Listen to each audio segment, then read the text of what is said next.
Do you have that big driving force behind your business, and that's the reason why you show up every day and why you work so hard?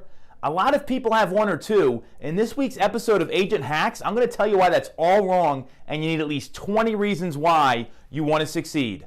The real estate industry is full of people doing things a certain way because that's how they always have been done. These are not those techniques. If you want to get punched in the throat with the most aggressive and innovative ways to generate business and run your real estate practice, check out Agent Hacks.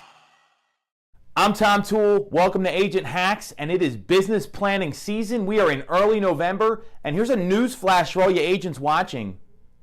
2019 is already here. We are already in the new year. Rarely will you sell something in November. Maybe it's the case, but rarely will you sell something in November that's going to show up in the ticker for the current year. You're looking at 2019. We are in the new year, and if you don't have your business plan ready to go, commit it to memory, looking at it every day, it's time to get to work.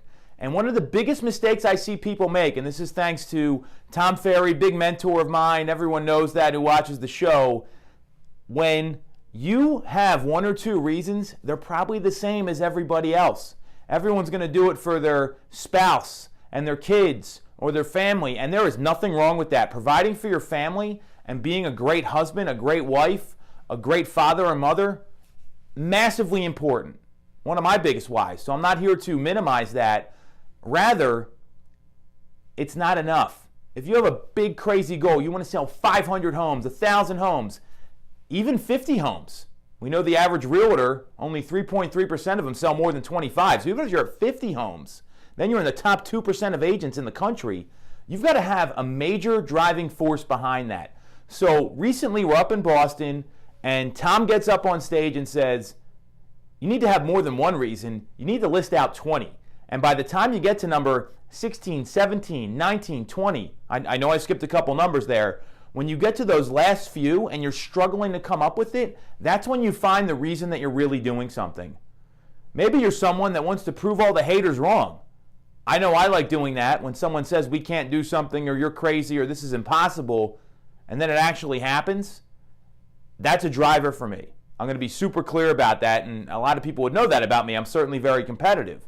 So maybe it's something about you have a really important cause that's close to your family, whether it's you lost a family member to a fatal disease. You want to help people in less privileged areas. Those are the reasons why you need to spell out the top 20. It's not the first two or three because everyone's are pretty much the same. It's about everything after that. So really go deep, commit to this, go over it with your significant other, share it with your team members, make it a real thing because the more you share, the more external accountability you'll have. What I would also say is you want to kind of put a couple sub-columns underneath this or indent in a bullet point list on the plan after the top 20. What happens, and the language here is key, what happens when you succeed and what happens if you fail. Because there's two outcomes there. And you want to be clear on a lot of the drivers behind what you're doing. So I would really spell those out as well and make that a top 5 list. So top 20 reasons why, what happens when you succeed, and what happens if you fail, and break that out into 5 and 5, and you've got a driving force behind your plan that is going to be unstoppable. You got questions about this, you want to know more, you want some help with it, ping me on social. I'm here for you. Appreciate you tuning in, appreciate your attention, and we'll be back next week with other ways to hack your business, make it more profitable, more efficient, and more effective.